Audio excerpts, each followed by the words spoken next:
We are rolling, and today we're going to talk about pentatonics. I've played blues-based rock the majority of my career. I cut my teeth on Zeppelin, Hendrix, just really very, very, very blues-based rock icons. Jimmy Page, Jimi Hendrix, Eric Clapton, Cream. So playing pentatonics for me is second nature. It's the majority of my vocabulary. And modes are something that I am going to get into and teach because I pull from the modes constantly. But I'm thinking pentatonics. When I think about my guitar, I'm thinking about the boxes and patterns and shapes and really kind of bypassing what note that I'm playing. I'm approaching this more like a rhythm instrument. The notes, most blues, they're 3-chord songs, and a pentatonic is a 5-note scale starting on the tonic or on the root. So it's not like it's a lot of heavy lifting mentally once you learn the patterns. It's not heavy theory. I don't think there's a single song in my current song list that changes keys.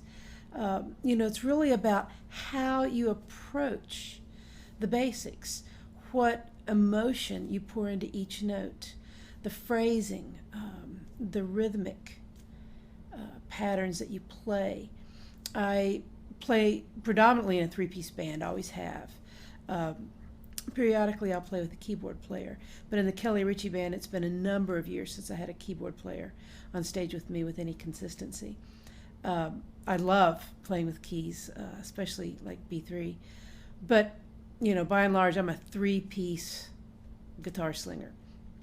So in one sense I'm creating this big wall of sound, but I do so a lot through really creating holes.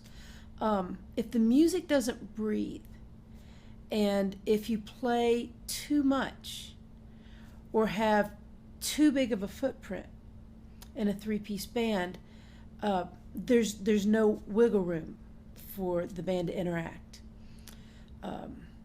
My bass player in my current lineup is freak bass. He's a very heavy right hand thumping funky player. And Big Bam's my drummer. He's very funk oriented, very progressive drummer. So our main goal is to fit together as a unit and play together. So as we're playing, there's a whole lot of rhythmic patterns that go on.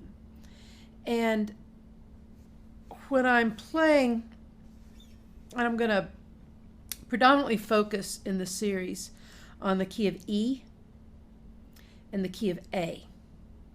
Then I'm going to give you exercises and examples of the pentatonics in every key. But I'm going to place my focus when I teach you on these 2 keys for a couple of reasons. One, the key of E, I've got a E minor pentatonic centrally located on the neck of the guitar. And this is a root 5 E minor pentatonic in its basic form.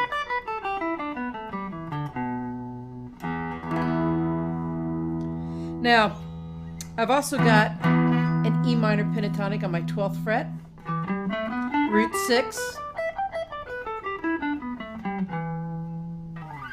and I have an E minor pentatonic open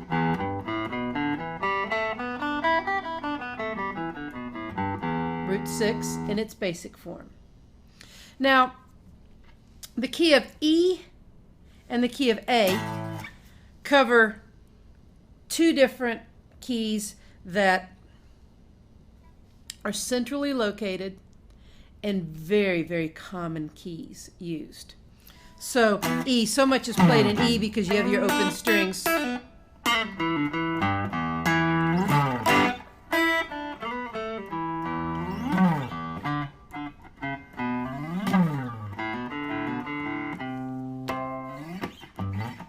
Hey Joe, Whole Lot of Love, Foxy Lady, Voodoo Child. I could just sit and rattle off dozens and dozens of blues-based rock songs in the key of E, but also in the key of A. There's a lot of songs in the key of A. This is also centrally located.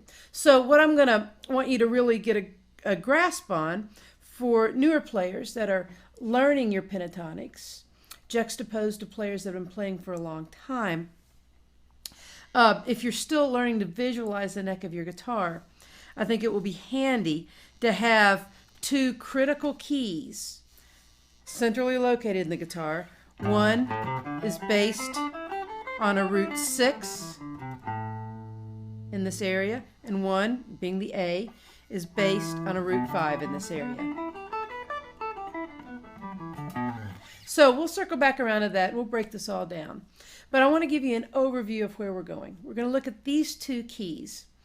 And I'm going to develop some exercises for you, show you how to approach the pentatonics, a good way to break them down and learn them if you're in the learning process, if this is something that's new to you at all. I find that a lot of students that have been playing a number of years and maybe have never played in a band, maybe you played in high school or in college, you set it down and you're just now picking it back up, but you've got some time in the guitar and you know your chords, you know your bar chords, you know your pentatonics. But when I quiz people, I find that they don't know the neck of their guitar. Like if I were to say, well, what's your name, what's your address, what's your phone number, where are you from, where did you go to school, do you have a wife, do you have a partner, do you have kids, what color's your house, things that we just know. We don't have to think about. Well, a lot of times people have to think about what they're doing on the guitar. And they wonder why they're struggling to play.